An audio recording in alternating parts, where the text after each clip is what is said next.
You know that feeling when you just know someone's about to ruin your day? Like when you see a wasp hovering too close to your burger at a barbecue? Or when you hear "we need to talk" from your boss? Yeah. That's exactly the vibe I got when I saw Marjorie Simmons, our HOA's self-appointed queen of rules, stomping towards my house, clipboard in hand, her mouth pursed like she'd just sucked on a lemon. Marjorie, or as the neighborhood affectionately calls her, Karen with a clipboard, had a mission. And judging by the way her beady eyes locked onto my golden retriever, Duke, like he'd just committed a war crime, I already knew what it was. I leaned against my porch railing, coffee in hand, as Duke, completely oblivious to the incoming storm, gnawed happily on a stick. "Morning, Marjorie," I said, forcing my most neighborly smile. "Lovely day to terrorize the community, isn't it?" She didn't bite, well, not in the fun way. "Mr. Thompson," she said in that tone that suggested I'd just been demoted to an underling in her imaginary HOA empire, "we need to talk about your animal problem." I looked down at Duke. He wagged his tail. "What problem? He's not even peeing on your hydrangeas today." "This isn't a joke," she snapped. "As you know, the HOA has strict guidelines on pet ownership." "Oh boy, here we go." "I do know," I said, sipping my coffee. "Which is why I pay my dues and, in return, expect you to not make up rules as you go." She thrust the clipboard in my face. "Article 6, Section B, Subsection 3. All pets must be properly contained and controlled at all times." I blinked. He's literally sitting in my front yard, on a leash. He was barking earlier. I rubbed my temples. So was the neighbor's baby. "What's the HOA's policy on that? Muzzle or eviction?" Her lips tightened.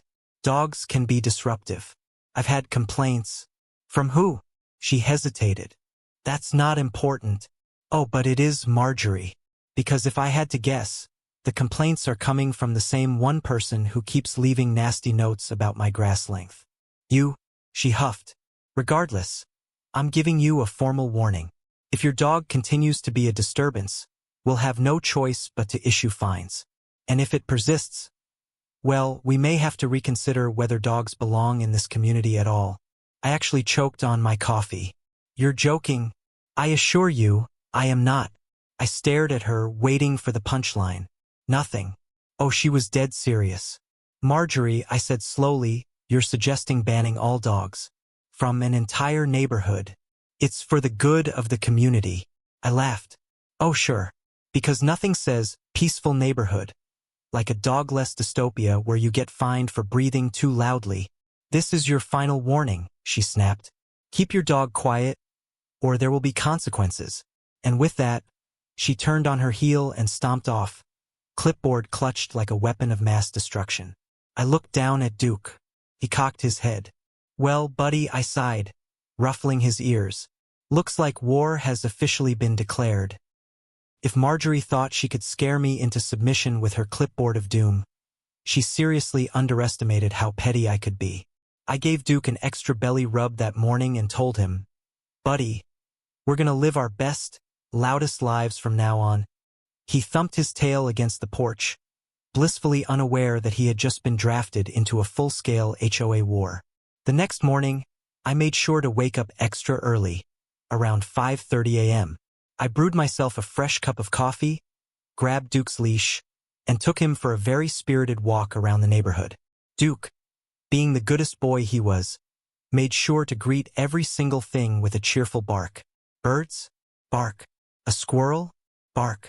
A plastic bag caught on a fence post? Double bark. And oh, would you look at that? Who just so happened to have her bedroom window open right as we passed by? That's right, Marjorie. I saw the blinds rustle violently before she stormed outside in a silk robe, which, unfortunately for my eyes, did not fit the way she thought it did. "Mr. Thompson," she shrieked, her hair still in rollers. "It's 5 in the morning." "Oh wow," I said, feigning shock. I had no idea sound carried so much in this neighborhood. "Maybe we should ban birds next, huh?" Her nostrils flared. "You are doing this deliberately." "What? Taking my dog on his legally permitted morning walk?" "Marjorie, I'm offended at the accusation." "Duke, ever the perfect sidekick, barked right on cue. She nearly popped a blood vessel. I will be filing a noise complaint. Great idea. I'll file one too. For the sound of you screeching at dawn. She turned an interesting shade of purple before storming back inside. Victory? Oh, absolutely. By the next afternoon, Marjorie had escalated. I got home from work to find an official-looking letter taped to my door. HOA violation notice. Infraction. Excessive animal noise. Fine. $250. Due date. Immediately. I laughed. Out loud. In my own driveway. Oh, Marjorie. You dumb, power-drunk goblin. See, the problem was, our HOA didn't have the authority to fine people for dog barking. I knew this because, unlike some clipboard tyrants, I actually read the bylaws. So, naturally, I did what any rational adult would do. I walked straight to her house, Duke trotting happily beside me, and knocked. She opened the door with the self-satisfied smirk of someone who thought they'd just won a war. Marjorie, I said, waving the letter, this is adorable. Her smirk wavered. It's a formal HOA violation. No, it's paper with some words on it. And also illegal. Our HOA doesn't have noise ordinances. The city does. You know what else the city has? A legal department. Want to take this up with them? She hesitated. We have the right to maintain neighborhood standards. I cut her off. And if you actually read the bylaws, you'd know that animal noise isn't covered under HOA jurisdiction. But hey, feel free to take me to court. I'd love to see you explain to a judge why Duke's happy barks are more offensive than the time you yelled at teenagers for walking too aggressively. She turned beet red. That is not relevant. Oh, but it is. Because you're making this personal, and I love that for you. It means you'll get extra humiliated when this blows up in your face. Before she could sputter out more nonsense, I crumpled the letter, tossed it back at her, and walked away, Duke prancing along like the little chaos gremlin he was. Marjorie thought she could win by being petty? Honey, I was born petty. So I went full spite mode. Firstly, Duke's social hour. Every evening, I invited all the neighborhood dog owners to my yard for puppy playdates. That's right, 10 to 15 happy, barking dogs having the time of their lives. Secondly, loud and proud, I bought Duke a variety of squeaky toys. Only the most obnoxious ones, and we played with them exclusively on the porch. Thirdly, the petition of doom. I started going door to door, rallying the entire neighborhood against her ridiculous no-dog nonsense. Turns out, people hated Marjorie way more than they let on. By the time I was done, she wasn't just losing the dog battle. She was losing control of the entire HOA. And oh, she knew it, because the next time she saw me, she didn't say a single word. She just narrowed her eyes and scurried away like a rat abandoning a sinking ship. But she wasn't done yet. Oh no, she was planning something, and I was ready for it. At this point, Marjorie's power trip had reached North Korean dictator levels. She wasn't just angry. I could feel the HOA rage radiating from her house like it was a nuclear reactor of pure, unfiltered pettiness. And I knew, oh, I knew. She wasn't about to take this defeat like a normal person. No. Karen, with a clipboard of course, was going to go nuclear. I woke up one morning, stretched, and stepped outside to grab the mail, only to see 2 uniformed officers standing in my driveway. Well, that's new. Can I help you? I asked because last I checked, owning a dog wasn't a crime. One of the officers, a middle-aged guy with a clipboard, great, another one, cleared his throat. Sir, we're here on a report of a dangerous animal on your property. I blinked. A what now?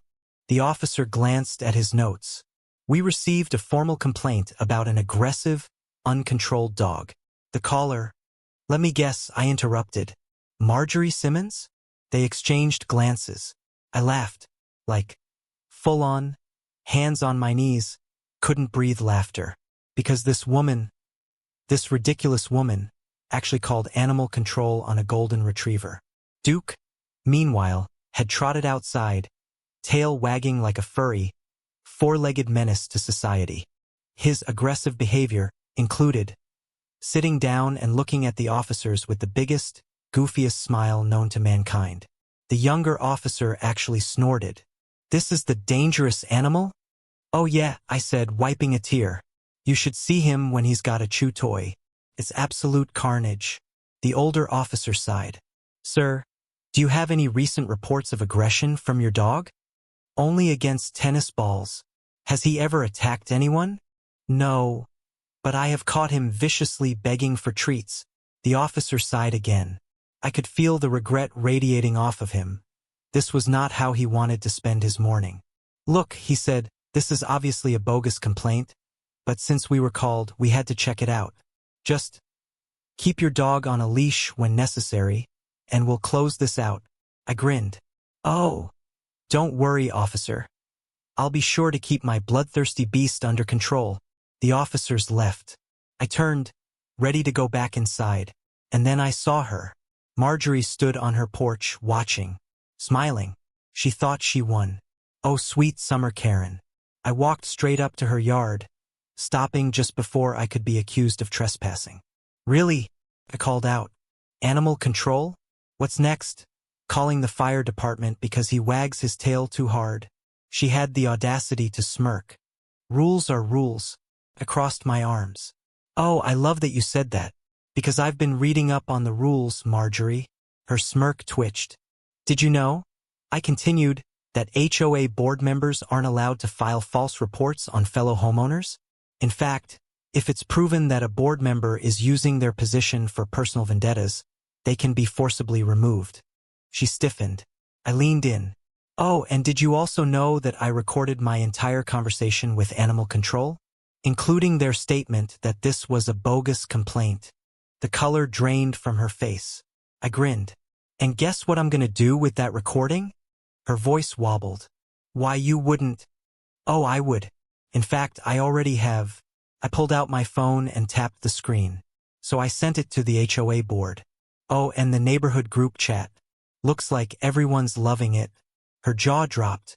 And then, as if the universe itself was tired of her bullshit, her own phone dinged. She checked it.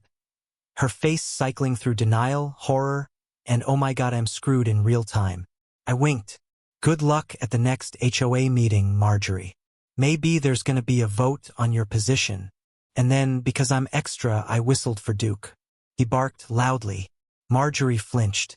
And just like that, the empire of Clipboard Karen began to crumble. So where were we? Yes.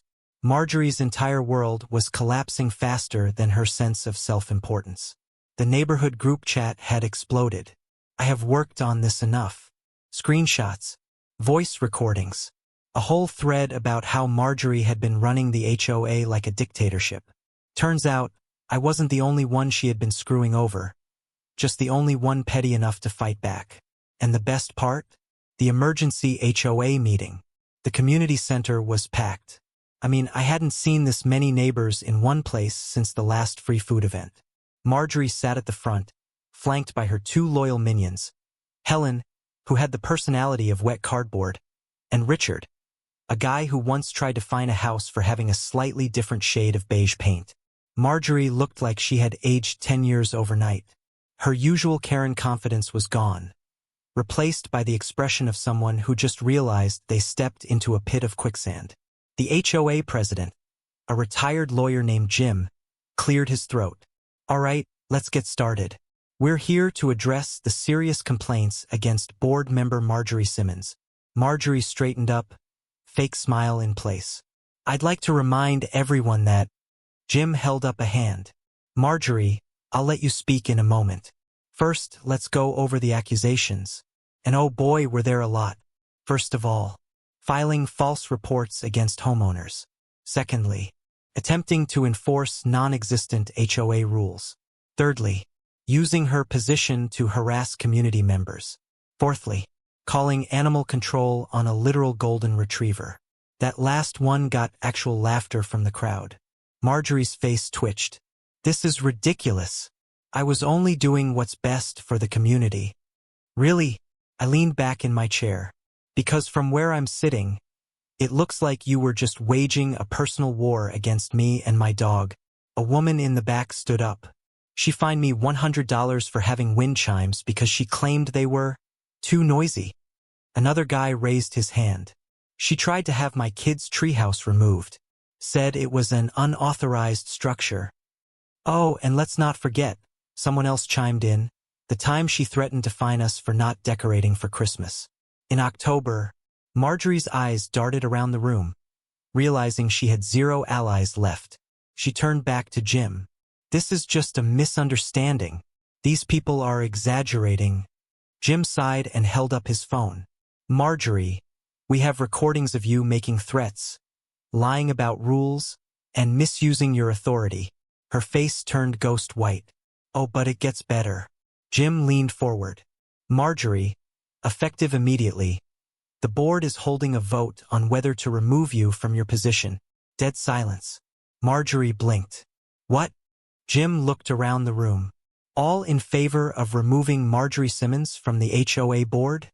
A sea of hands shot up. Marjorie started panicking. You can't do this. I've given years to this neighborhood. Jim barely looked at her. All opposed. Not a single hand. Marjorie looked like she might implode. You can't just throw me out, she screeched. I am the HOA. Jim sighed. No, Marjorie. You were the HOA. And just like that, her reign of terror was over. After the meeting, Marjorie stomped out of the building like an angry toddler. She glared daggers at me as I leaned against the wall, sipping a soda. This is your fault, she hissed. I grinned. Oh, absolutely. And I'd do it again. Duke, sensing the moment, barked happily. Marjorie flinched. Guess you'll have to find a new hobby, I said. I hear knitting is nice. You know, something where you don't get publicly humiliated. She turned and stormed off. And just like that, peace returned to the neighborhood. A few weeks later, we got a new HOA board, a reasonable one. Duke got extra treats every day for being the best boy in this war. And Marjorie? She sold her house and moved. Rumor has it she joined another HOA somewhere else. God help them.